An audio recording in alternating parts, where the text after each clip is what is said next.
Olá, alunos do BAP da disciplina Gestão de Operações e Logística. Com muito prazer que nós estivemos juntos, esse semestre. E eu gostaria de fazer com vocês nessa videoaula uma apresentação, um resumo das principais ideias que nós trabalhamos durante todo esse semestre. Quero acrescentar que esse resumo é uma preparação, uma espécie de preparação também para a prova presencial, mas que é muito importante que vocês façam uma leitura, uma releitura de todo o material, o livro do Rodrigo de Alvarenga Rosa, para que vocês possam se preparar de uma forma mais adequada para a prova. Então, como o nosso tempo aqui é curto, eu gostaria que vocês se dedicassem ainda esses dias até a prova a fazerem uma leitura mais crítica sobre o livro texto da nossa disciplina. Bom, nesse semestre nós vimos de uma forma tratada de uma forma na ótica de um gerente, sobre o administrador como uma pessoa que vai gerenciar a logística, esse aspecto tão importante da administração. Então, nós temos aí que a logística é a colocação, a entrega do produto, não só no lugar certo, na hora certa, no prazo certo, como a gente já estudou, mas também que hoje nós temos visto muito, principalmente na administração pública, a preocupação de fazer com que a logística seja um processo transparente, em que cada vez mais se busca reduzir a corrupção nesse país, Então, se preocupa não só com entregar no lugar certo, a quantidade certa, no prazo certo, mas também respeitando as leis que regem o serviço público, também a segurança do trabalho dos empregados, dos fornecedores. Nós temos que ter essa preocupação também de como o fornecedor está entregando esse material. Inclusive, preocupação com o trabalho infantil, trabalho escravo, Essa preocupação toda que o administrador tem que ter. E, além disso, com a preservação do meio ambiente. No decorrer da disciplina, nós observamos que algumas atividades que eu passei para vocês, inclusive sobre a preservação do meio ambiente, eu perguntei sobre a questão do destino dos resíduos sólidos, Então, é uma preocupação que se tem hoje muito forte sobre também a preservação do meio ambiente. Então, não basta fazer do jeito certo, Tem que fazer também com que... não basta fazer o certo, mas também tem que fazer do jeito certo, Para entregar conforme hoje se tem visão do que é a logística, não só entregar na data certa. Um outro aspecto importante na logística diz respeito ao nível de serviço. Quero destacar aqui para vocês que o nível de serviço na ótica do cliente, O nível de serviço da logística deve ser definido na ótica do cliente. Então, não é o gerente, o administrador, que vai definir quais são as medidas de desempenho, Quais são as medidas de atendimento da qualidade que a logística deve atender. Não.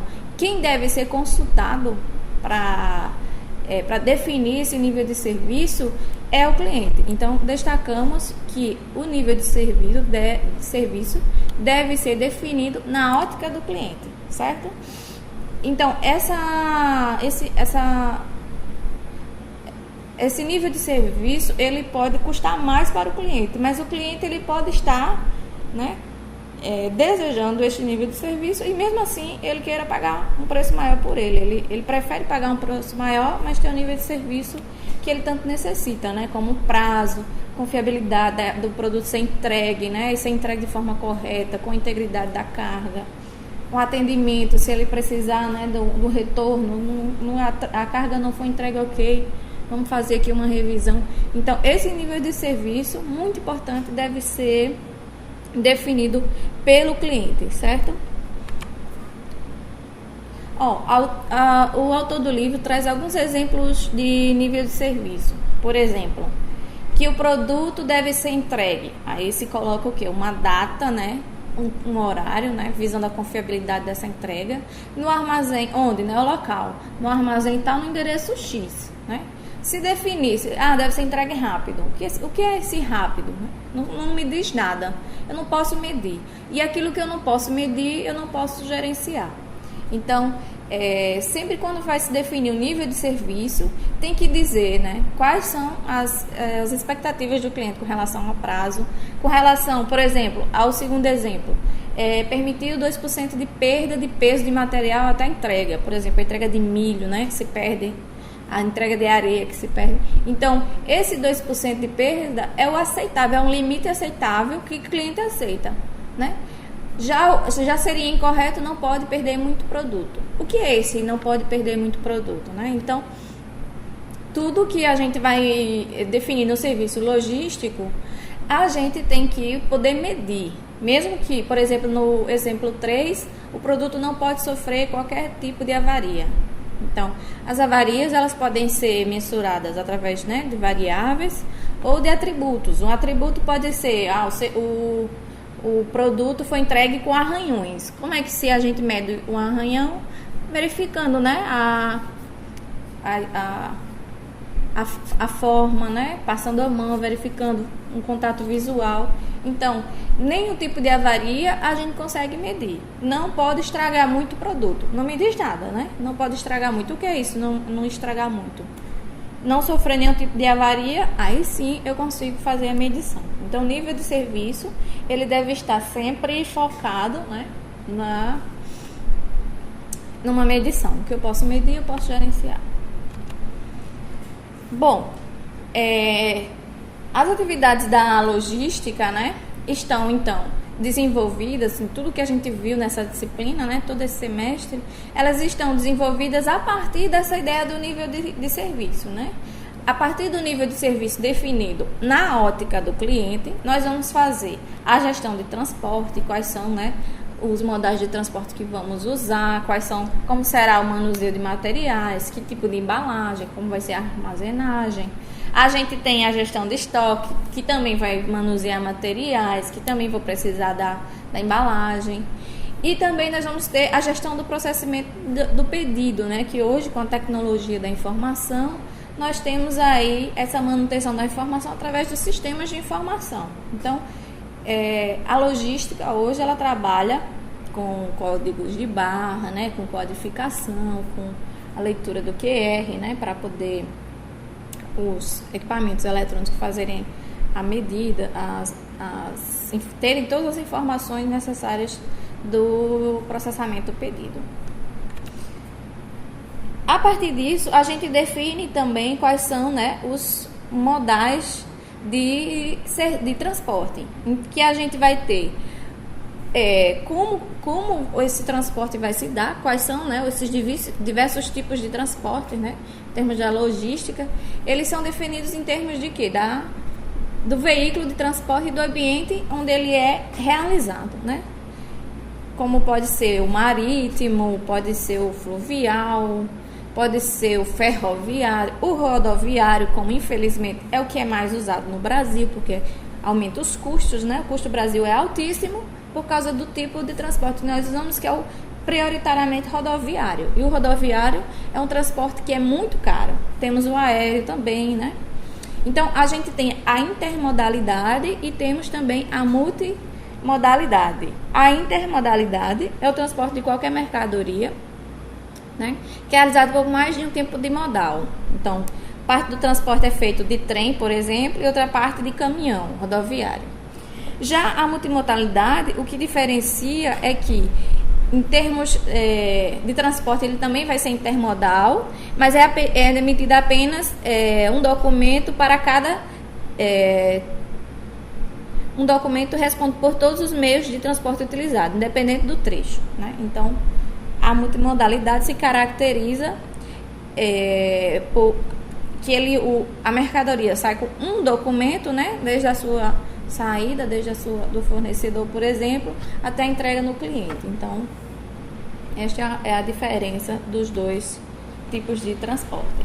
Uma outra coisa importante que a gente tem que ter em mente na logística, na gestão da logística, para atender, visando atender o cliente, né, no sentido do nível de serviço, é o lead time, também conhecido em português como tempo do ciclo de pedido.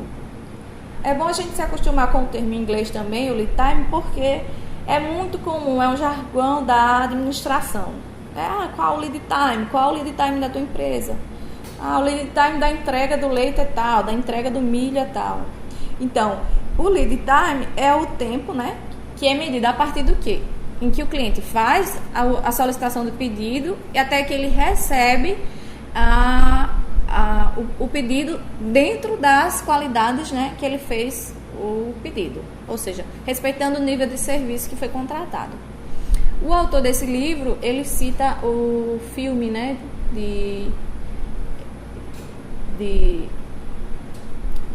o filme que ele se perde na ilha, sobre na empresa FedEx, né, em que a criança que corre na rua vai fazer a medição do lead time. Então, o tempo de ciclo de pedido é um dos indicadores, né, mais importantes da logística, que é quando o cliente solicita o produto até o momento em que ele recebe.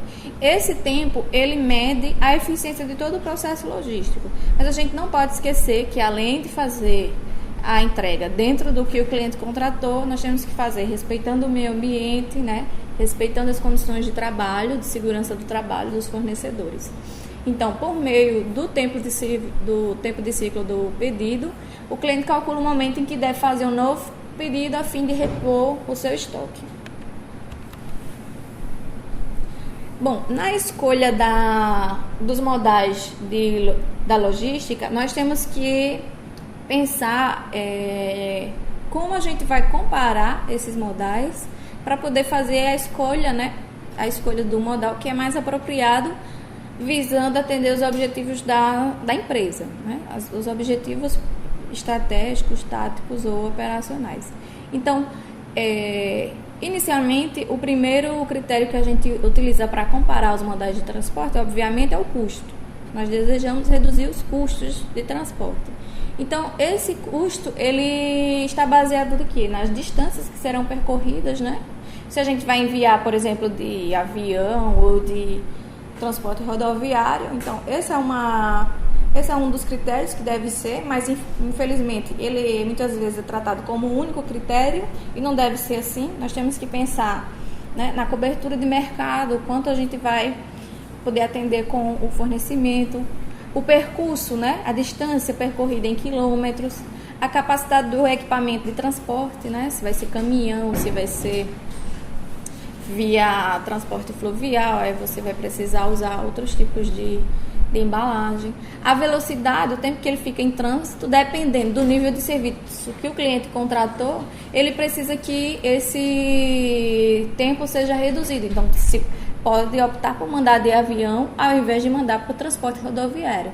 Nós temos que lembrar sempre do nível de serviço contratado pelo cliente. A disponibilidade, né, do modal, por exemplo, não adianta eu querer levar a minha carga de João Pessoa para Recife de trem, porque não vai ter trem, né, que faça. Então tem que haver a primeira disponibilidade também. O grau de competição é muito importante saber se nós temos prestadores de serviço para fazer esse modal, qual é o tráfego predominante, né, o tipo de... Normalmente se usa por peso por unidade transportadora, a confiabilidade dessa entrega, né, se ela vai ser entregue com os produtos, né, integrais, na sua integridade física, o nível de risco e a experiência passada com a modalidade. É muito importante, um pouquinho mais à frente nós vamos falar sobre a análise dos fornecedores, né, a avaliação dos fornecedores. Então, a experiência passada com a modalidade depende muito também do fornecedor que realizou o serviço. Então, ainda vamos falar um pouquinho mais à frente. Sobre a classificação do estoque, né? A classificação do estoque, a gente sabe que vai precisar trabalhar com estoque. Então, é importante que a gente conheça os tipos de estoque que a nossa empresa, nós como administradores, poderemos ter, né? O estoque de matéria-prima, que é quando a gente armazena os insumos, né, em nossa produção, seja ela da produção de manufatura, de bens e serviços, seja ela para o serviço. Então, o estoque em processo de produção é aquele que está ali na linha de produção, né, em que uma célula vai passar para outra, o que já foi produzido anteriormente, mas ainda não é um produto acabado, a gente chama de produtos semi-acabados. Os produtos semi-acabados é, por exemplo, um tênis, onde já foi montado o cabedal, mas ainda precisa serem costuradas as demais peças no tênis. Então, produto semi-acabado sempre vai existir, né, na manufatura. O estoque de produto acabado, né, em que a gente tem aí visando suprir um volume, né, de demanda. Então, a gente normalmente nas empresas com a produção empurrada, a gente vai precisar de ter os produtos acabados para quando o cliente fizer o pedido. O estoque de peças de reposição, né, para que ela mantenha o funcionamento das suas máquinas. Quando houver problemas, manutenção corretiva, você precisa ter um motor ali que vai ser uma peça de reposição para quando o motor da máquina der problema. Então, o estoque de peças de reposição visa mesmo a não deixar faltar no momento em que uma máquina der problema. O estoque de trabalho, nós temos aí que está disponível nos depósitos de distribuição para atender a demanda real que a organização possui, né? E tem que entregar para seus consumidores, de acordo também com o nível de serviço combinado no contrato com o cliente. O estoque de ciclo de produção refere-se ao estoque necessário de suprimentos também para atender a demanda da produção, de acordo, né, dependendo do tamanho do lote de produção e do volume. Então, quando a organização tem um volume muito alto, ela vai precisar desse estoque de ciclo de produção muito alto. Então, é uma empresa que trabalha com o sistema just in time, então o estoque de ciclo de produção dela vai ser próximo, né, a zero, quase zero. A filosofia diz que é zero. O estoque no canal de distribuição refere-se aqui aos produtos que já estão prontos, né, produtos acabados, mas que estão em trânsito para serem entregues aos clientes. Então, é a última etapa em que o produto ele vai ser entregue ao cliente, né? Está num armazém ou num veículo de transporte. Bom, visando reduzir o estoque ou fazer o estoque na sua medida ótima, né? Nem deixar faltar, nem para sobrar, porque o estoque, né, é custo.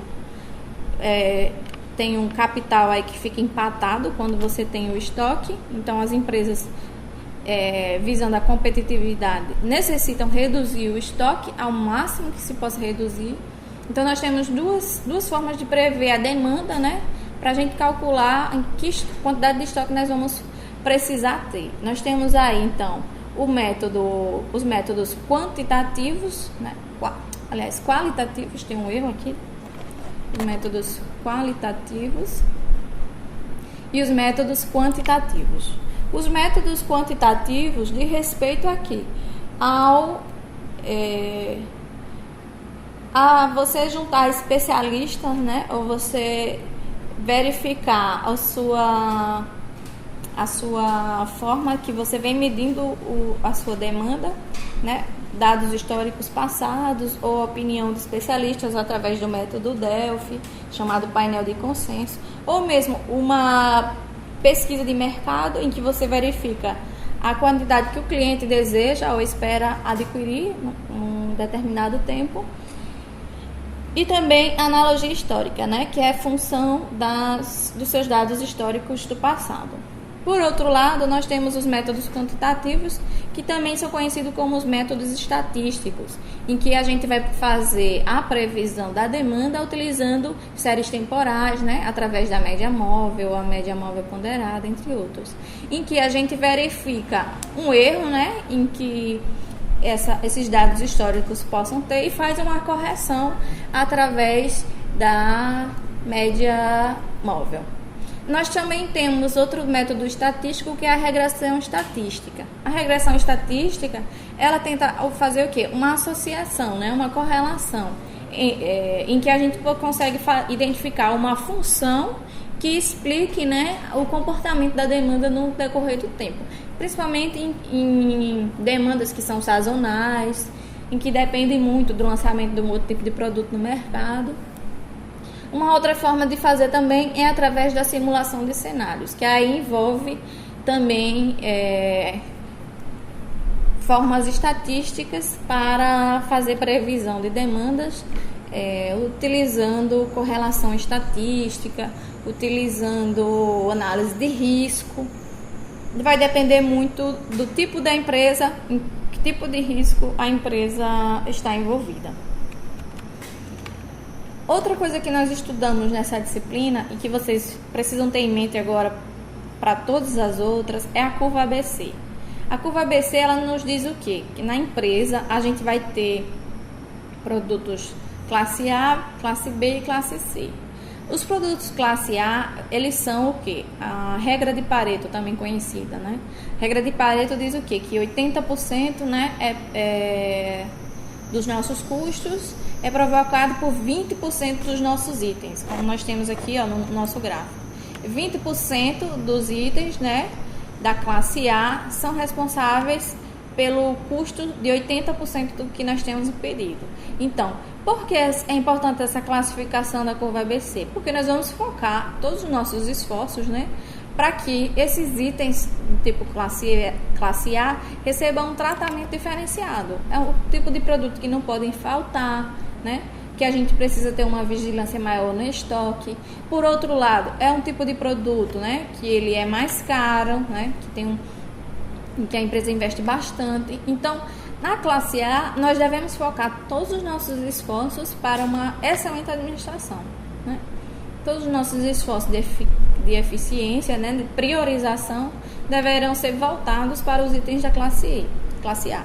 A classe B e C já recebem uma outra avaliação, né, de importância média e de itens menos importantes, né? Mas que também devem ter uma constante avaliação e reavaliação para saber se algum item aqui da classe B mudou para a classe A. Então, essa curva aqui ABC deve ser construída e adaptada para cada tipo de empresa, né? E ela vai sofrer, né, adaptações ou mudanças de acordo com a avaliação, a história da empresa, né, a evolução da empresa. Seleção de fornecedores. Como nós falamos lá atrás, né, sobre o estudo dos modais, nós devemos ter na nossa empresa um banco de dados dos fornecedores e também de potenciais fornecedores. Esse banco de dados, né, vai realizar a avaliação dos fornecedores que devem ser levados em conta pela organização, não só critérios, né, quantitativos, mas também qualitativos, que também deverão ser transformados em valores monetários para poder a gente ter um número em que a gente possa comparar. Então, é muito importante que a empresa desenvolva seu banco de dados de avaliação dos fornecedores, porque essa avaliação servirá para a tomada de decisão futura, né? Se esse fornecedor é um fornecedor que vem dando muitos problemas, que não entrega no prazo, não tem demonstrado confiabilidade da entrega, né? Então, esse fornecedor, com o passar do tempo, ele não vai ser mais um fornecedor em que a gente possa confiar. Então, ele deve ser avaliado constantemente. Bom, então, com a seleção de fornecedores, essa questão de fazer a avaliação, não só em termos monetários, fazer uma comparação dos fornecedores em termos de custos, mas também no atendimento à qualidade do nível de serviço que foi contratado juntamente com o cliente. Então, esses valores devem ser transformados em números para que a gente possa fazer uma comparação e uma avaliação dos fornecedores no decorrer do tempo. Bom, gente, é isto. Finalizamos então a nossa videoaula e espero que você faça uma leitura do livro de uma forma agora mais dedicada, uma forma completa, para que vocês se preparem bem aí para a prova presencial. Então, boa sorte a todos. Quaisquer dúvidas podem colocar na plataforma do Moodle, que nós estaremos aí estes próximos dias para fazer esse suporte a vocês. Um abraço a todos, muito obrigada.